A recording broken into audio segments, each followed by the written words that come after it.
ආයුබෝවන් කියලා ඔයාලා සියලු දෙනාම ආදරෙන් පිළිගන්නවා මගේ SL ස්ටෝරි ට්‍රේන් එකට. අද මම ඔයාලට කියලා දෙන්න යන්නේ අන්දරේ මීහරකුණ සීසෑමට ආරාධනා කරපු විදිය ගැන කතන්දරයක්. ඔන්න දවසක් රජතුමා අන්දරේට කතා කරලා කියනවා අන්දරේ මේ පාරත් සීසෑමේ උත්සවය තියෙනවා. මේ සීසෑමේ උත්සවයට මීහරක් 200ක් විතර ඕන කරනවා.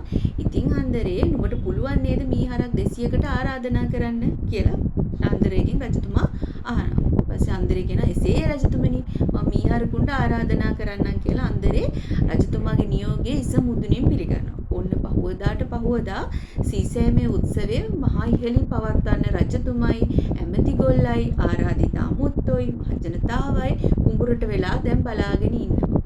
ඔන්න සීසෑමේ නැකතත් ටිකින් ටික උදා වෙනවා. හැබැයි එකම එක මීහරකෙක්වත් මේ සීසෑමේ උත්සවයට සහභාගී වුණේ නැහැ. බලාගෙන ඉන්න එකම එක මීහරකෙක්වත් නැහැ නේ පාටක්. ඔන්න අන්දරේට රජතුමා ආයෙ කතා කරනවා. අන්දරේ නුඹ පණිවිඩය දුන්න නේද කියලා.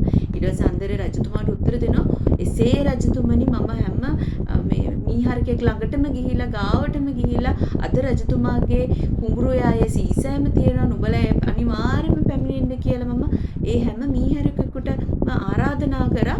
ඒ මීහරක් සේරම ඔළුව හොල්ලලා එන්නම් කියලා මට ඇඟෙව්වා කියලා කිව්වා. ඉතින් රජතුමාගේ මේ සීසෑමේ මංගල්‍යයට එදා එකම එක මීහරකෙක්වත් ආවේ නැහැ.